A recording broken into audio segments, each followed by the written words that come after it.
Obviously, once again, you can't say enough about our pitching today. I mean, Kevin Canelon pitched fantastic. I mean, only 2 hitters over the minimum going into the 7th inning, and did a great job. And just ran out of gas. And Valdez, as he's been doing with each and every outing, came in and got 5 huge outs. And Palsha came in and got his 5th save, and we made the 2 runs stand up. So. And hats off to Pedro Perez. His parents flew all the way from Colombia here to see 4 games, and he got a hit last night and played great defense at first base. So we played him again today, and lo and behold, he gets the game-winning hit, knocking a base hit off the left field wall to drive in the 2 runs. So happy for him, happy for the team, and it's nice that we're back on track after a little blimp on the radar yesterday. So it was good. Nate called the double steal, and if that doesn't happen, it's probably just 1 run that scores on Perez's That's hit. right. That's right. So what was some of the thinking behind? It was 2-1, nobody out. Yeah, it's not really a double steal. There was 1 out at the time. I know there was nobody out for Matthew, but it was a 3-2 count on Matthew, and I knew with no doubt that they were throwing a breaking ball on 3-2 because Zach had looked bad at previous ones. So we had an edge to start the runners on an off-speed pitch. And normally on 3-2 we're running more often than we're not. So yeah, that was 2 big stolen bases right there because Pedro's ball, the left fielder, recovered it so quickly he only got a single on a ball off the wall.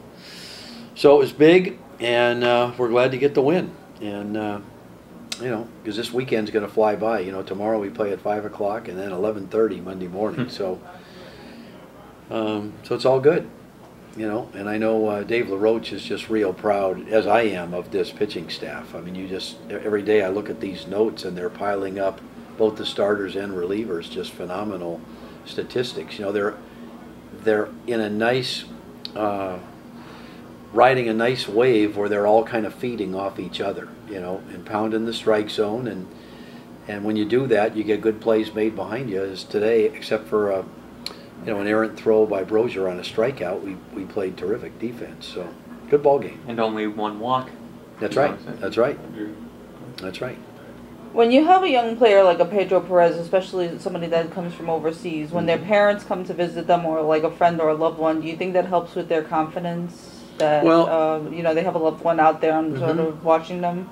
Well, it can work both ways, Stacy. For example, a week or so ago, I know David Thompson. I know his dad and I think his aunt were here, and sometimes it can work the way it did with Thompson, where you try to do too much. Your family's here, and you're so anxious that David wasn't waiting for good pitches to hit, and he was getting himself out. And we tried to calm him down and say, hey, hitting starts with mental, not physical. You have to get a good ball to hit. And Wednesday night in Hudson Valley, he got 4. He was 4 for 4. He had a chance for a 5-hit game because there was no family in the stands, and he was patient enough to get good pitches. In Pedro's case, I think definitely his family comes from so far away that there's no question that it amped him up in a positive way, because he made an unbelievable diving play last night in a 5-5 game that kept the score tied.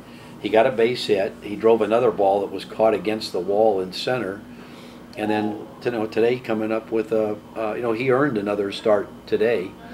I'm not one to, my job is to develop the guys and try to win the games. He's playing with his family here because he's earned it with what he's done the last couple of days, So I'm happy for him.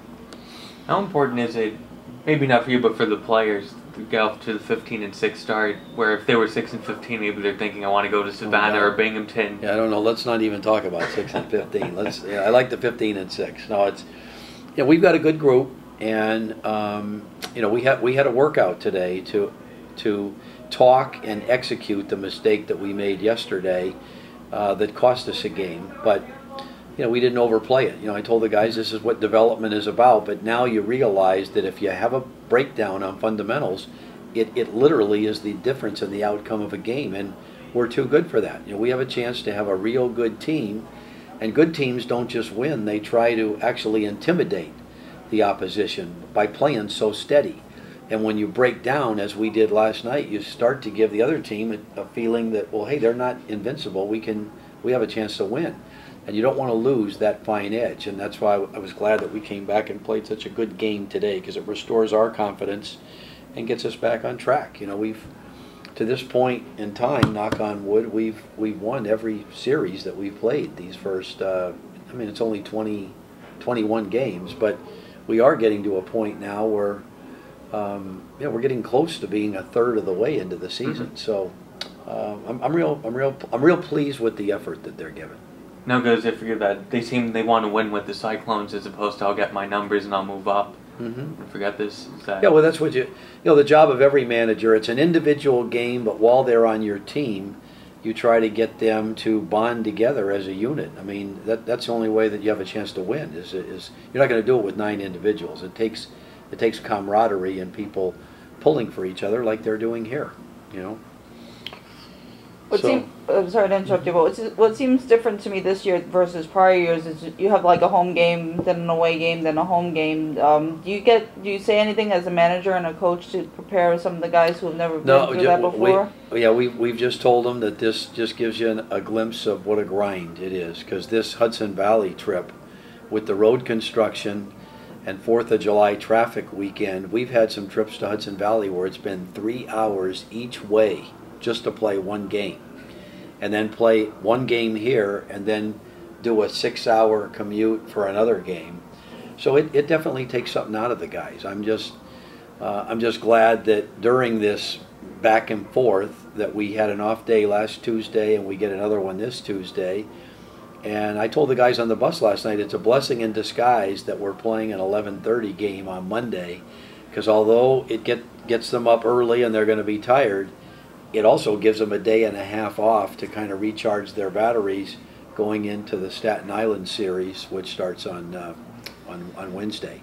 And at least that's an easy commute, you know, because we go there Wednesday and Friday and play here Thursday, and then I think Vermont comes in for 3 over next weekend. So the next week will be good for us. We're pretty much at home. How was Celis' shoulder? Not good enough for him to be on the radar screen in the near future.